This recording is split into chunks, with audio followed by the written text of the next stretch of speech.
People sometimes ask me why I talk so much about biblical manhood, about what it means to be a man according to the Bible.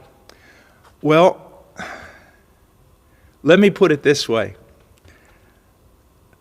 I don't know if it'll translate into another language, but I'll put it this way. My wife says that if a man-eating lion escaped from the zoo, it would probably starve to death because there's not enough men in this world to eat.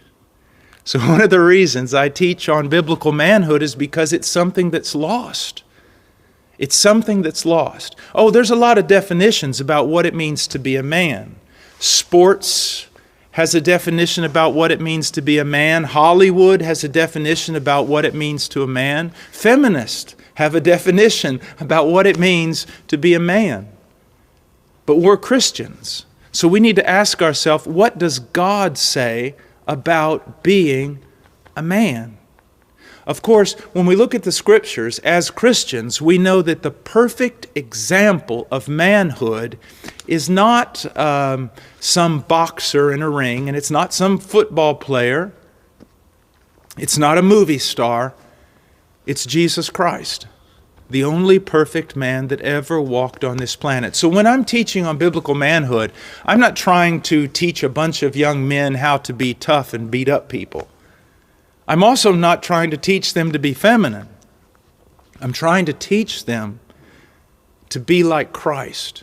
You see, God created this world.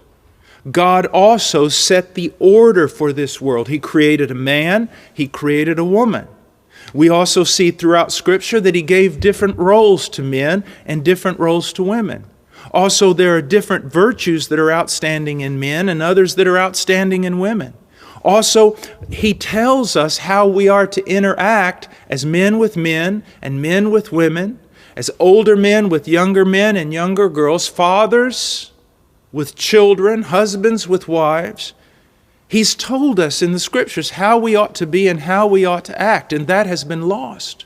Most of the young men growing up in our churches are not influenced by the Scriptures with regard to manhood, but they are influenced by the secular world. And most young men really do not have a role model as a father. Even if their father is a good man, oftentimes he is so busy doing other things.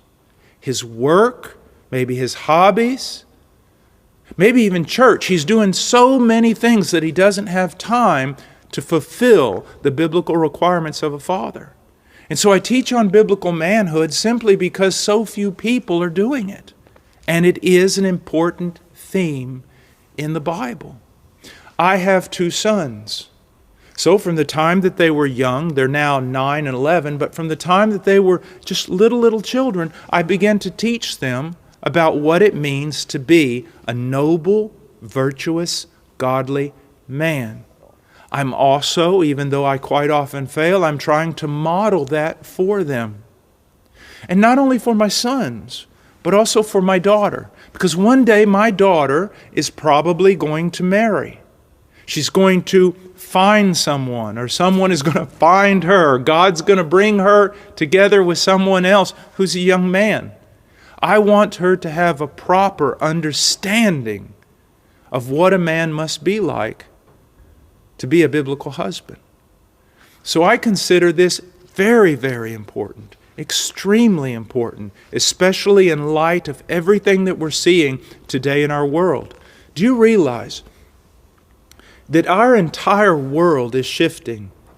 Ideas are shifting. Culture is shifting. And many of these shifts are not in agreement with the Scriptures, but actually oppose the Scriptures and are aggressive against the Scriptures. If we're going to be biblical, we can't expect the world to teach us how to think and how to act. We must go to the Scriptures.